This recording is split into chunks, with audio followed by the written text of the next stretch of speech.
O vídeo já vai começar, mas antes, não se esqueça de se inscrever e ativar as notificações.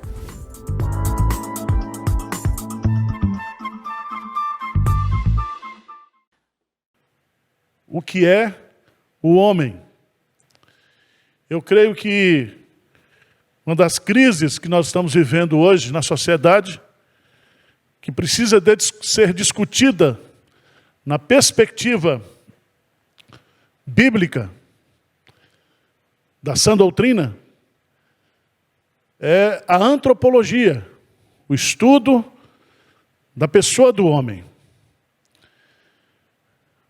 E eu quero, à luz da palavra de Deus, ministrar 4 aulas com 4 temas diferentes. Esses temas são diferentes porque seguem a lógica do ensino bíblico da antropologia. Nós vamos começar hoje falando sobre o homem original, o homem como foi criado por Deus, conforme o registro de Gênesis, capítulo 1 e capítulo 2, o homem original. A partir do capítulo 3, nós temos ali a queda e nós temos o homem natural, o homem depois que pecou. E o que o pecado e quais foram as consequências que o pecado trouxe para a vida do homem. O homem original, o homem natural. E Paulo vai usar uma expressão lá em 1 Coríntios capítulo 2, ele fala do homem natural, mas ele fala também do homem espiritual. É aquele homem que vai receber sobre si as influências da graça de Deus. A regeneração, a conversão, a união com Cristo, a justificação pela fé, o processo de santificação, aquilo que nós podemos chamar do homem que está em processo de recuperação espiritual, de reconstrução espiritual. Então nós temos o homem original, o homem natural, o homem espiritual. E por fim, a última aula, nós vamos, na perspectiva bíblica, olhar para o homem glorificado. O homem como ele será no futuro, como ele será preparado para a eternidade. Esse é o último capítulo da nossa série. Então, hoje, nós vamos começar com Gênesis, capítulo 1 e 2. E nós vamos estudar aqui algumas características do homem. O homem na sua inocência, o homem na sua originalidade, como ele foi criado por Deus.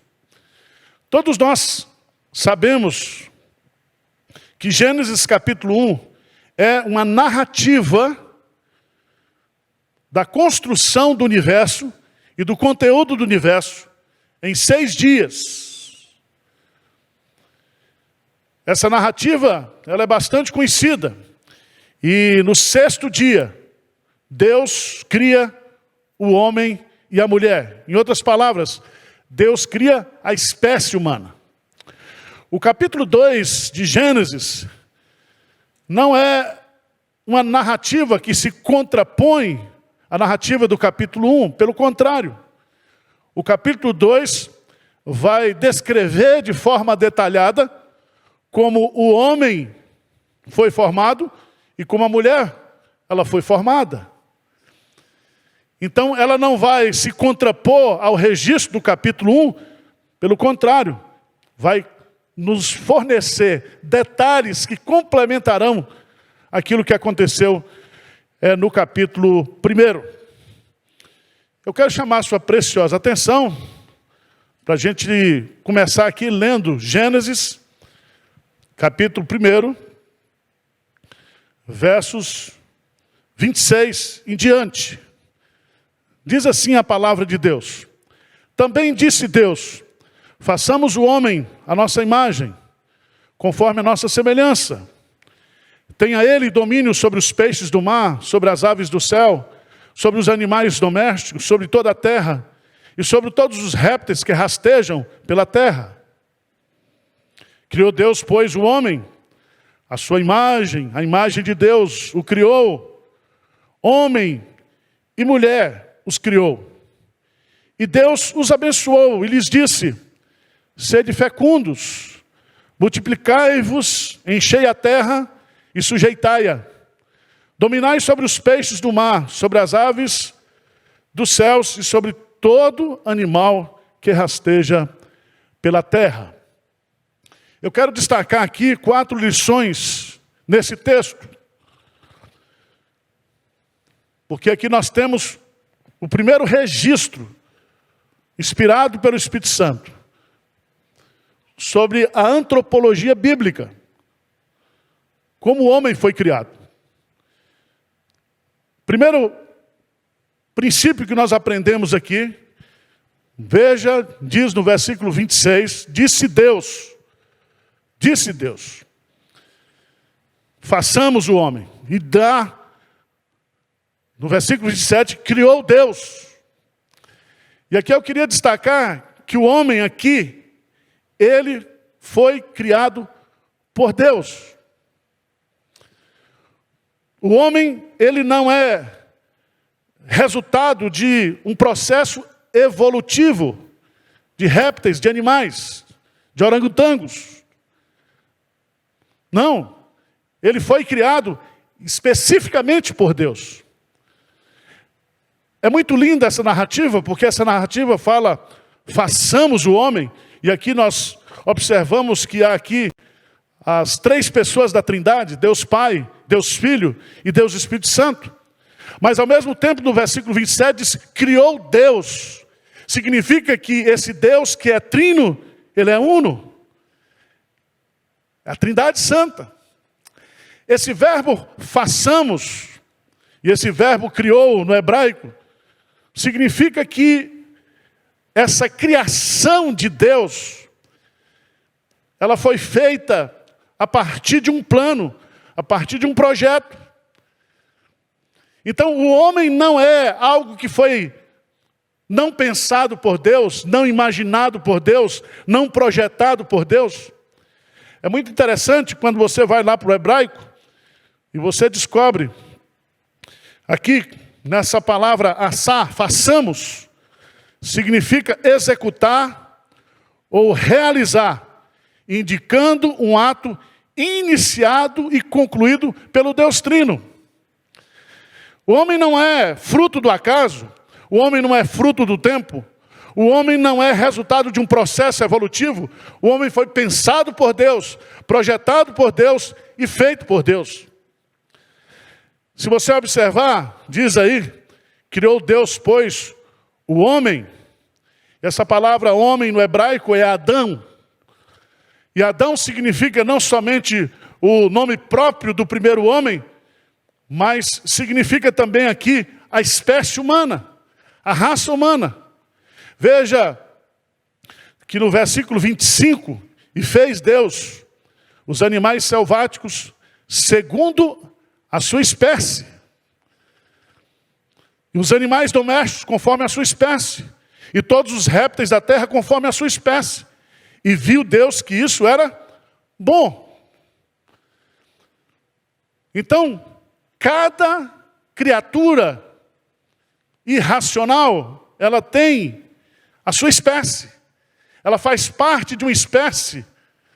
E a espécie humana, especificamente, foi criada por Deus.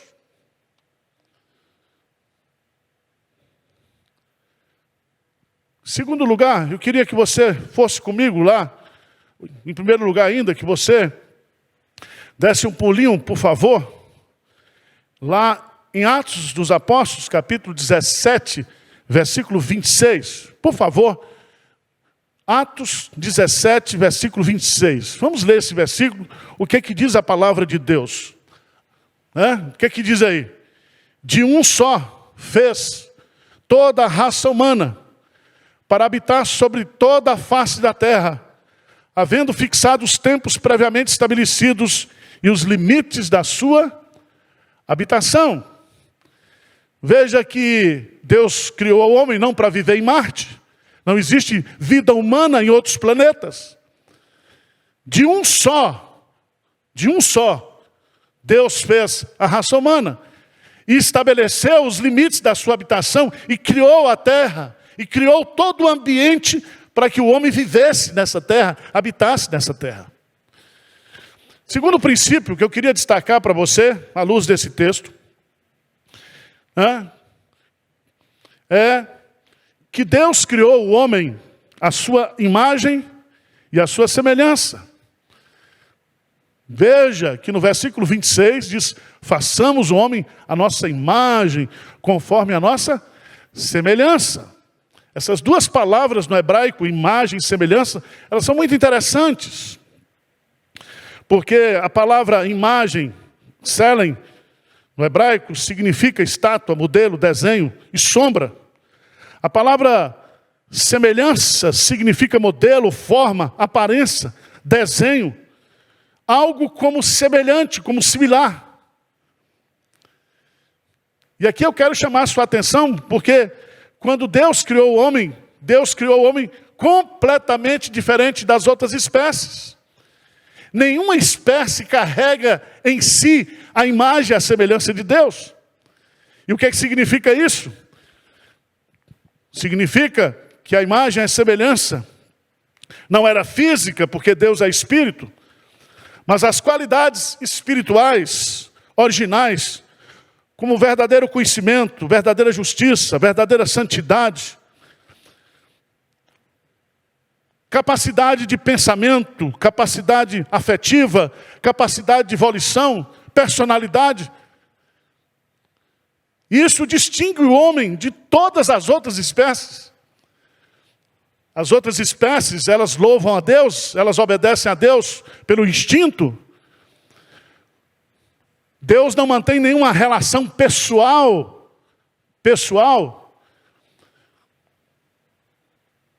com as outras espécies. Somente a espécie humana pode se relacionar a Deus, amando a Deus. Por isso que o resumo da lei dos profetas diz Jesus: amarás, pois, o Senhor teu Deus de todo o teu coração, de toda a tua alma, com toda a tua mente, com todas as suas forças. Só o homem pode responder a Deus relacionalmente. Isso é muito importante, porque se nós não aceitarmos isso, como é que nós vamos compreender a questão da cristologia, a questão da encarnação de Cristo, da necessidade de Jesus se fazer homem para morrer por causa da nossa salvação? Meus amados irmãos, o homem foi feito à imagem e à semelhança de Deus. Lá, em Eclesiastes, capítulo 7, versículo 29, diz assim a palavra de Deus. Eclesiastes 7, 29. Eis que tão somente achei que Deus fez o homem o quê? Reto. Essa palavra reto significa perfeito. Significa que aqui, quando o homem foi criado por Deus, o homem original, ele foi criado sem pecado. Alguns chamam isso de estado de inocência. Mas o homem, ele foi criado por Deus.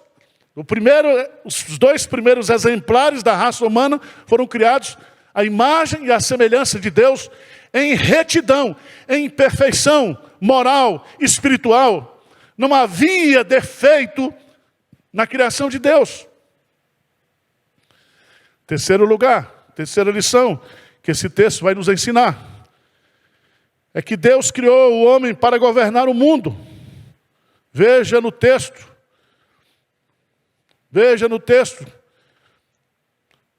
Também disse Deus: façamos o homem à nossa imagem, conforme a nossa semelhança. Tenha ele domínio sobre os peixes do mar, sobre as aves do céu, sobre os animais domésticos, sobre toda a terra e sobre todos os répteis que rastejam pela terra. Essa palavra dominar no hebraico significa governar, significa reinar, significa ter sob o controle, significa conquistar e dominar. Você se lembra do que está lá no Salmo 8. Diz assim: fizeste, no entanto, por um pouco menor do que Deus, e de glória e de honra o coroaste.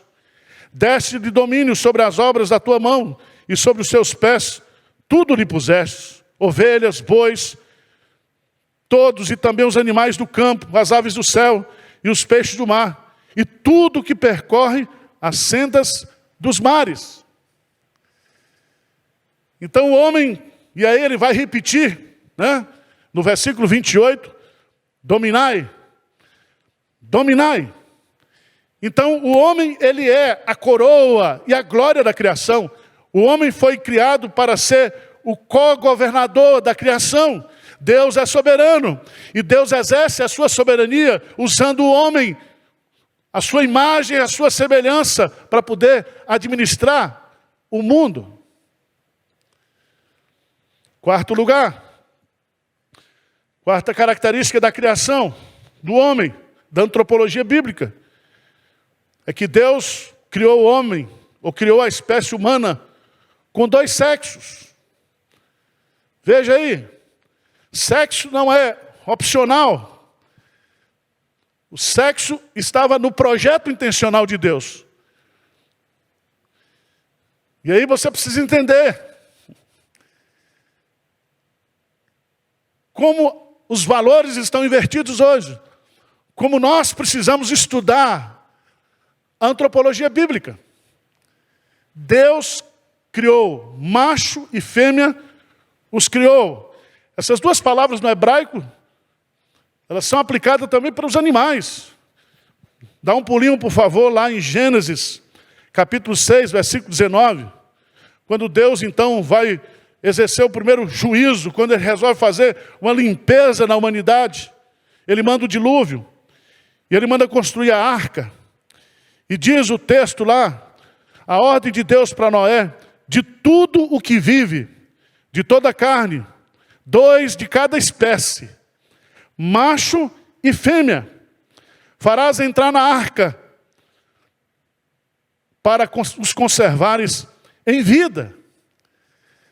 Então, quando houve o dilúvio, se você vai observar, na criação de Deus, existe o macho e a fêmea. Há algo muito importante relacionado a isso. E eu queria chamar a sua preciosa atenção, porque que Deus criou o homem e a mulher. Os sexos não são competitivos, são complementares. Os sexos têm as suas características próprias. Eu e você, nós existimos. E você vai aprender uma coisa muito interessante, porque primeiro Deus criou o homem, nós vamos ver no capítulo 2. Depois ele criou a mulher. E depois da mulher e do homem, surge a família humana, a espécie humana. E Deus colocou lá XX e XY.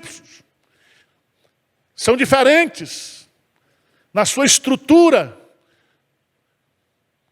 na sua estrutura óssea, na sua estrutura mental, do ponto de vista da perspectiva. Somos diferentes. Deus fez assim para que houvesse a complementação. Veja no texto, por favor. Criou Deus, pois, o homem à sua imagem. A imagem de Deus o criou. Homem e mulher os criou. E os criou para quê? Para reproduzir filhos. Porque Deus é que cria também filhos. Deus é que reproduz filhos espirituais. Estar no ser de Deus gera vida. E nessa imagem e semelhança que nós carregamos, homem e mulher, como espécie humana, nós transmitimos e nós exibimos essa beleza, esse atributo de Deus que é gerar filhos. E Deus então, após abençoá-los, diz aí o texto, no versículo 28, e Deus os abençoou e lhes disse: sede fecundos, multiplicai-vos, enchei a terra e sujeitai-a. Dominai sobre os peixes do mar, sobre as aves do céu e sobre todo animal que rasteja pela terra. Deus está colocando aqui, meus amados irmãos, duas coisas. Ou dois mandatos para o homem, duas ordens para os homens, ou o homem e a mulher, para a espécie humana, para os casais. Primeiro, ele abençoa a sua criação. Depois, ele dá essas duas ordens. A perpetuação da espécie se dará através do homem e da mulher. Crescei, multiplicai e enchei a terra. Veja lá, por favor, eu queria chamar a sua atenção para o que encerra o capítulo 31, o versículo 31 de Gênesis 1. Gênesis, capítulo 1, versículo 31. O que diz lá? O que diz o texto? Viu Deus tudo quanto fizera, e eis que era muito bom. Muito bom. Deus fez o universo, Deus fez o tempo, o cronos, Deus fez tudo que existe, os animais racionais, Deus fez o homem e a mulher, Deus criou tudo. E essa expressão, viu Deus tudo quanto fizera, e eis que era muito bom.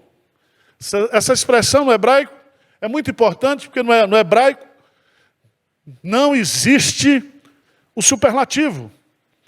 Mas aqui, quando ele diz muito bom, ele está usando uma palavra no hebraico. Primeiro a palavra bom, que significa agradável, útil, formoso, perfeito. No sentido moral,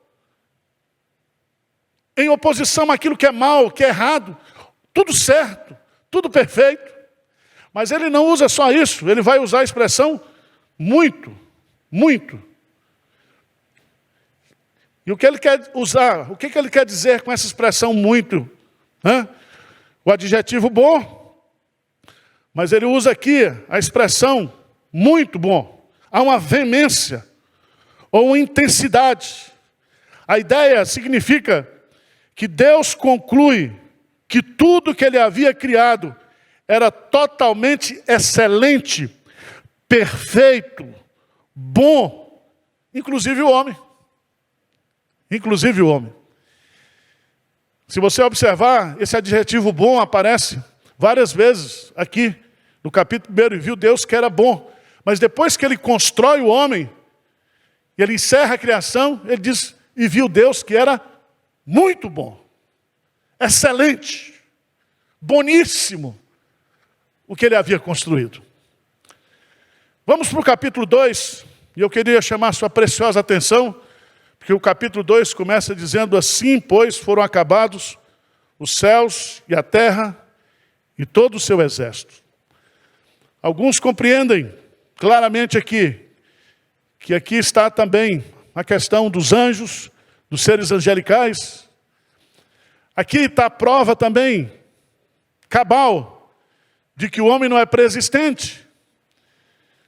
Aqui está a prova cabal, acabados os céus e a terra e todos os seus exércitos, é que não foi um processo evolutivo.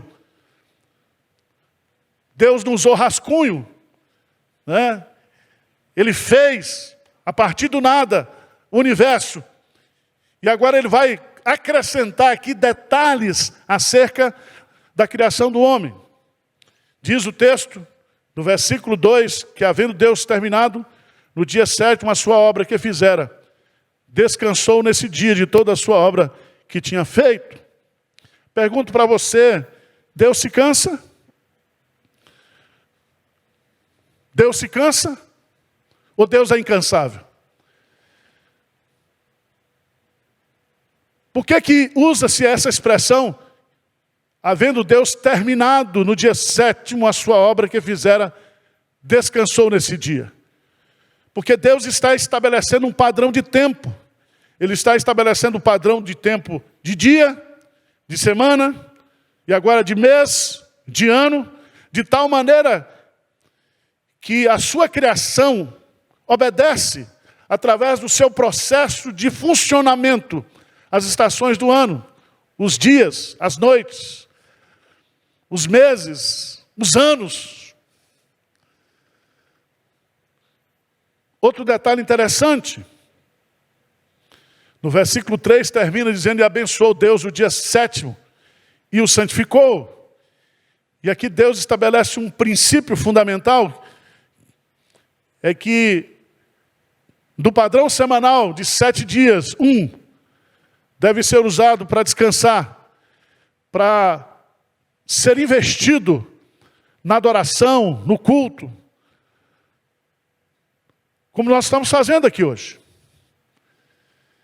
Observe que esse padrão é estabelecido antes da lei, antes do dilúvio. Esse padrão é repetido na lei. E ele aparece depois, na graça de Deus, o domingo da ressurreição,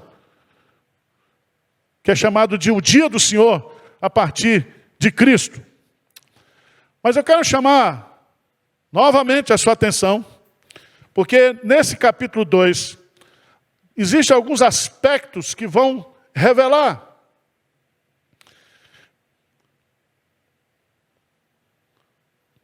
o homem e a mulher foram feitos, tudo foi feito muito bom, mas principalmente o homem e a mulher. E aqui, nesse capítulo 2, vai mostrar primeiro que o homem foi criado. Primeiro do que a mulher. E depois a mulher foi criada do homem. Eu não quero dar explicações científicas, mas aqui está, né? Deus usando aqui a genética, Deus dando anestesia no homem e criando a mulher da costela do homem. Eu sugiro que você leia o livro do professor Adalto, Gênesis capítulo 1, capítulo 2. E ele vai dar explicações científicas do que aconteceu aqui.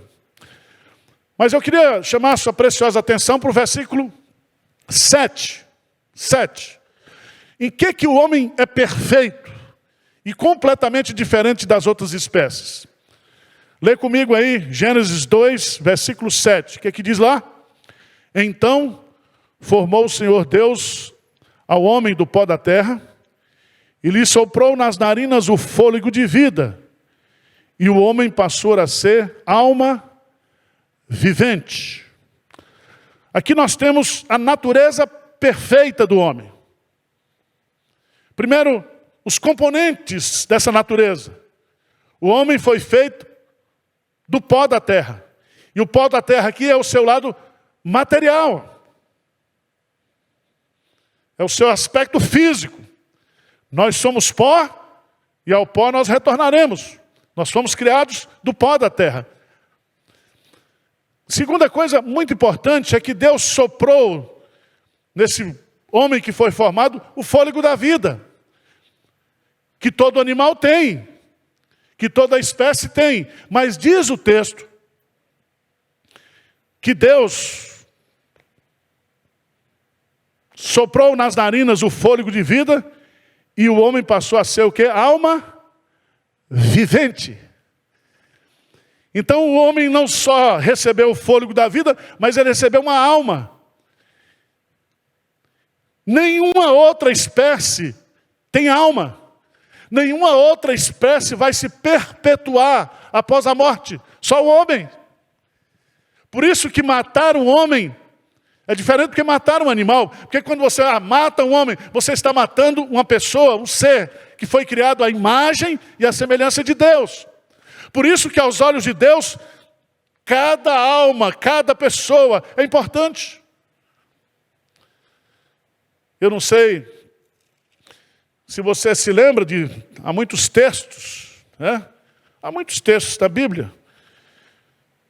E não dá para estudar aqui agora, mas mais adiante nós vamos desenvolver, através do livro, né?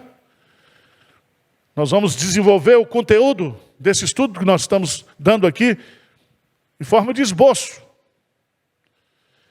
Então o homem, na sua natureza, semelhante à imagem de Deus, ele tem origem como criatura criada por Deus. Quando nasce um bebê, Deus cria aquela alma. Deus, Ele é o Pai dos espíritos. Ele é Pai de todas as almas. O homem e a mulher entram com os gametas, XX, XY. Mas a alma é indivisível. E a alma é criada por Deus no momento da fecundação. É Ele que cria. Ele que cria. Por isso que quando nós morremos, diz o texto sagrado, que o nosso corpo volta ao pó e o nosso espírito, a nossa alma, volta a Deus que o deu. Deus é o Pai, Deus é o Criador, Deus é a origem de todo ser humano. Toda pessoa que nasce é uma criação de Deus. Há muitos textos na Bíblia, não vai dar para nós lermos agora, mas o homem foi criado perfeito quanto à sua natureza. Ele tem corpo e tem alma, e a sua alma sobreviverá à morte. Ele continua existindo.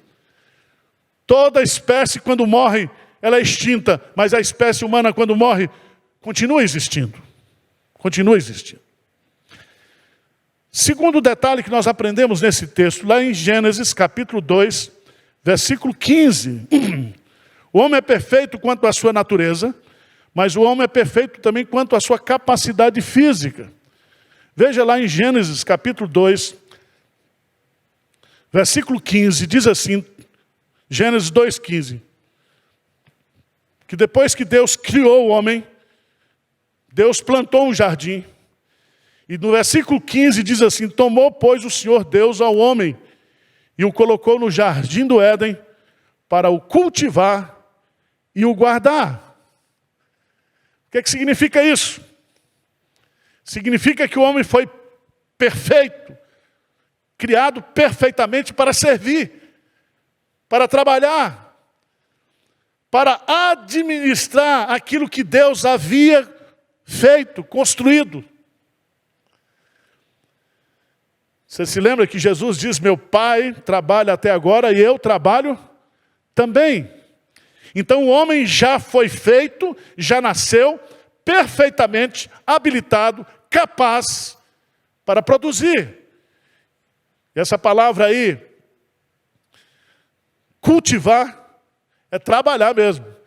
É como se fosse uma espécie assim de plantar e colher, um esforço agrícola, uma habilidade de produção, de criatividade. Porque o homem, tendo a imagem, a semelhança de Deus, ele vai ter a habilidade para realizar, para construir, para trabalhar. Por isso que o trabalho na Bíblia é criação de Deus. Deus criou o trabalho antes do pecado. Deus criou o homem perfeitamente habilitado para trabalhar. Ele era perfeito nisso. Mas veja, nos versos 16 e 17, a terceira característica da perfeição do homem original está na sua capacidade espiritual. Veja que coisa linda. Os teólogos chamam isso aqui de aliança das obras. Veja no versículo 16, e o Senhor, 2,16, e o Senhor lhe deu esta ordem, de toda árvore do jardim comerás livremente, mas da árvore do conhecimento do bem e do mal não comerás, porque no dia em que dela comeres, certamente o quê? Morrerás. Não é possivelmente morrerás, não é provavelmente morrerás, mas o que está implícito nisso aqui, é que o homem, ele era perfeito porque não tinha pecado. Ele não era escravo do pecado. Ele tinha o livre-arbítrio espiritual para pecar ou não pecar, para obedecer e não obedecer. Por isso que é chamado a aliança das obras. Deus diz, não comerás. E o homem tinha a capacidade original, o livre-arbítrio espiritual, a perfeição moral para comer ou para não comer. E você sabe, nós vamos depois estudar o capítulo 3, que o homem preferiu desobedecer a Deus, porque foi enganado pela serpente. E ele pecou. E no momento que ele pecou, diz o texto, certamente o quê? Morrerás.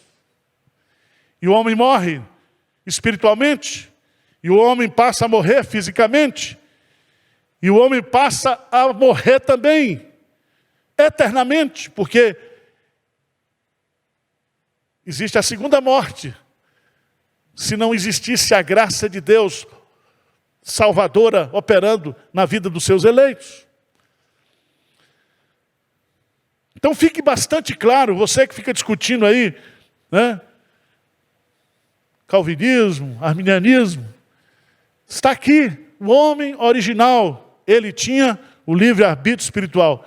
No dia que ele pecou, ele perdeu, ele morreu. Por isso que Paulo coloca em Efésios capítulo 2, 1, que a regeneração, a salvação, é uma espécie de ressurreição espiritual. Ele vos deu vida, estando vós mortos nos vossos delitos e pecados. Mas vamos mais adiante, o homem era perfeito na sua natureza, era perfeito na sua capacidade de trabalhar, era perfeito na sua capacidade de decidir a sua vida espiritual. Mas veja que a partir do versículo 18, e eu queria passar para o 19, 18, 19, disse: mas o Senhor Deus não é bom que o homem esteja só, far-lhe-ei uma auxiliadora que lhe seja idônea. E aqui, essa palavra idônea, é quando Deus vai fazer a mulher a partir do homem. E fazer aqui é fazer do mesmo sentido, de acordo com o projeto que ele tinha, de acordo com o plano que ele tinha. E ele fez tudo muito bom. A única coisa que não era boa aqui era o fato de que as outras espécies tinham macho e fêmea. E agora, ao criar, Deus vai criar fêmea a partir de Adão. Mas eu queria chamar a sua atenção. Versículo 19. Havendo, pois, o Senhor Deus formado da terra todos os animais do campo, todas as aves do céu, trouxe-o ao homem para ver como este lhe chamaria. E o nome que o homem desse a todos os seres viventes, esse seria o nome deles. Versículo 20. Deu nome o homem a todos os animais domésticos, às aves dos céus e a todos os animais selváticos.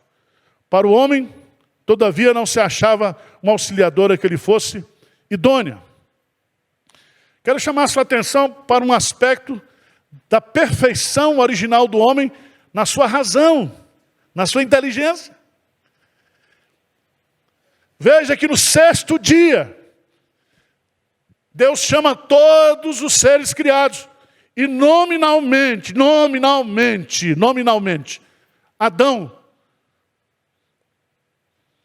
vai colocar nome em cada animal. E você sabe que cada espécie tem variações. Quando você fala em aves, é só você contemplar a quantidade de aves que nós temos. Se você olhar para os peixes, se você olhar para os répteis, para os mamíferos. E o homem, na sua inteligência perfeita, ele põe nome. Depois que o pecado entrou na nossa história, os pesquisadores dizem que nós, seres humanos, o máximo que podemos chegar pós-pecado é usarmos 10% da nossa inteligência. Mas o homem aqui tinha uma inteligência perfeita, original. Ele foi feito à imagem e à semelhança de Deus. Eu fico imaginando se Deus, na sua inteligência, na sua sabedoria, Ele chama cada estrela pelo seu nome. Eu fico imaginando aqui o homem perfeito, refletindo essa sabedoria de Deus, essa competência, essa inteligência. Vai ali, originalmente, colocar nome. E Deus faz isso estrategicamente, para mostrar para o homem que não pode haver confusão de espécies, mistura de espécies. Para depois Deus estabelecer lá na lei, em Levítico, que há união abomináveis, há casamentos ilícitos, porque não pode haver mistura de espécies. Preste atenção da importância que isso tem para nós hoje. Quero terminar. Quarto, o homem é perfeito em sua capacidade mental. Mas ele termina o capítulo 2. A quinta perfeição do homem é na sua questão relacional, afetiva. Que coisa linda isso aqui, irmãos. Porque o homem original já tinha um relacionamento com Deus. O homem original não encontrou nas outras espécies uma companheira. E Deus então cria essa companheira, a mulher. E é tão lindo isso. Diz o versículo 21 que então o Senhor fez cair pesado sono sobre o homem, uma anestesia. Ele não morre, ele fica anestesiado, e esse adormeceu. Tomou uma das suas costelas e fechou o lugar com carne. Deus usou a genética do homem para fazer a primeira criação que hoje a ciência está querendo construir. Deus já fez aqui. Ele usa os componentes que estão dentro do osso para, a partir dali, ele construiu outro ser. E é tão interessante porque a partir da criação do homem, se a mulher foi criada do homem, a partir de agora, os dois irão gerar a espécie. E um só não será mais capaz de gerar espécie. Precisa dos dois. É por isso que existe na biologia o XX, o XY. É por isso que, sendo a alma imortal, a capacidade de criar o ser, a pessoa, não está apenas na capacidade humana do coito sexual, da parte biológica. Deus cria a alma daquela pessoa. Por isso que o aborto é pecado para nós. Por isso que Jesus Cristo disse que uma alma vale mais que o mundo inteiro. Deus diz lá, a alma do Pai é minha, a alma do Filho é minha. Ele é o Pai dos Espíritos. Ele é aquele que cria a vida, mantém a vida e tem o poder. Disse Jesus, não tem mais aqueles que matam apenas o corpo, mas tem mais aquele que pode mandar o corpo, matar o corpo e mandar a alma para o inferno ou para o céu. É Ele que é o juiz, Ele que julga, Ele que dá destino eterno para nós. Nós vamos ver isso mais adiante. Mas eu quero que você fique aqui nesse conceito de homem original. E diz o texto que a costela que o Senhor Deus tomara do homem, transformou na mulher e lhe a trouxe. E disse o homem, esta, afinal é osso dos meus ossos e carne da minha carne, chamar-se-á varoa, porquanto do varão foi tomado. E aí Deus cria o casamento. Deus estabelece a família como base da sociedade, da igreja. Ele diz, por isso deixa o homem pai e mãe, e se une à sua mulher, tornando-se os dois uma só carne. E diz o texto, um e outro, homem e sua mulher, pronome possessivo, estavam nus e não se envergonhavam. Porque na originalidade, o nudismo, não existia o pecado, não existia a perversão da natureza humana. E o homem vivia em harmonia com Deus. O homem original, ele vivia em harmonia consigo mesmo. Ele vivia em harmonia com o seu próximo. Ele vivia em harmonia com a natureza. O homem original, ele é perfeito. Perfeito.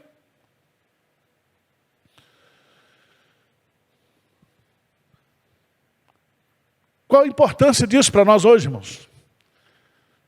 A importância da antropologia bíblica,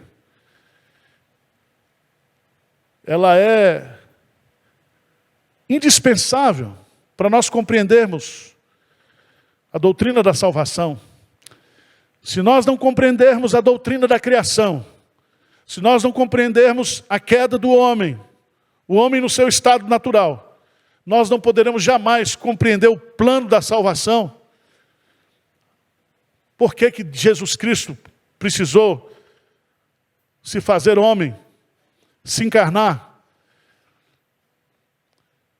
morrer em nosso lugar para nos dar a salvação e para vencer, destruir todas as consequências do pecado, não somente na vida humana, mas também no universo, porque a obra de Cristo não só reconcilia o homem com Deus, não somente reconcilia o homem consigo mesmo, não somente restaura a imagem, a semelhança que o homem carrega, que foi perdida, destruída no pecado. Nós precisamos compreender bem isso. E eu espero que você continue comigo, para nós chegarmos até o fim, tendo uma visão bíblica, uma cosmovisão bíblica do que é o ser humano a partir da perspectiva de Deus, a partir da perspectiva do registro sagrado. Tá bom? Deus abençoe sua vida, Deus abençoe a sua família. Vamos orar. Senhor Deus, abra os nossos olhos, abra o nosso entendimento para que nós possamos compreender, além da mera letra, o que está na Escritura Sagrada. Que o Senhor continue a nos ensinar, que nós possamos aprender de Jesus através das Escrituras e que nós tenhamos, ó Deus, discernimento nesse tempo de confusão. Que a Tua palavra seja lâmpada para os nossos pés e luz para o nosso caminho. Esta é a nossa oração, em nome de Jesus. Amém.